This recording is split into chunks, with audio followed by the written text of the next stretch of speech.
আসসালামু আলাইকুম বন্ধুরা, কেমন আছেন সবাই? আশা করি সবাই ভালোই থাকবেন, জানি এই সব বুঝে ভালো আছেন।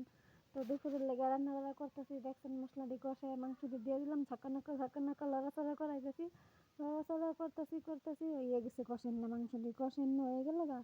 আর দেখেন এখানে একটা জাদু করবো, জাদু মানে মিষ্টি কুমড়ো দিমু আমার লেগা, আর মায়ের লেগা দিমু আলু। দেখছেন তো দিতেছি যে, মানে আমার মাইয়া মিষ্টি কুমড়া খাইবো না, খাইবো আলু দিতে কইছে, মাংস মধ্যে আলু। আর জানেনই তো আমি আর আমার মাইয়াই খাই। তো মাংসটি কষানো হয়ে গেল, কুমড়া টুমড়া দিয়ে ঢেকে দিলাম, তরকারি হয়ে যাবে দেখবেন। ঠান্ডা দেখছেন তো, জাদু মন্ত্র করে আমার তরকারি হয়ে গেছে গা। এটার কয় ট্যালেন্ট, ঢাকনি দেওয়ার লগে লগ তরকারি হয়ে যায় গা। আল্লাহ দেখবেন তরকারি হয়ে গেছে, গ্যাসটা ঠুস করে অফ করে দিমু। আল্লাহ ভাত বেড়ে লইয়ে পুরো মতুরুক মানে চারটা চারটা খাই, ভাত বেড়ে লইয়েছি। আমার মাইয়া দেখেন দিব এটা আমার আতঙ্কবাদী মাইয়া, যা কয় তাই লাগে। দেখছেন তো তিনটা বড় বড় আলু হইলেছে, আলুই খাইবো হ্যাঁ। এই যে আলুটা মুখে দিব, দিয়া এলা করবো টেস্টি হয়েছে। দেখেন আমার মেয়ে আঙ্গুলটা দেখাইবো, হয়েছে দেখেন হাতটা খাড়া করে, আঙ্গুল খাড়া করে দেখাইছে।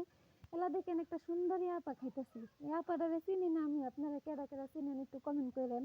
ওই যে দেখেন আমার আপাটা খাইতেছে টান টান করে, আপাটা খেয়ে কইছে টেস্টি হয়েছে একটুনি। লাভ দিয়ে একটা সুস সুস করে দেখতেই পারতেছেন। তো খাওয়া দাওয়া হয়ে যেতেছে গা। কে কিরা ভাত খাওয়া দাওয়া করছেন একটু জানাবেন কমেন্ট করে। ভিডিওটা কেমন লাগছে, ভালো লাগলে অবশ্যই কমেন্ট করবেন। টাটা।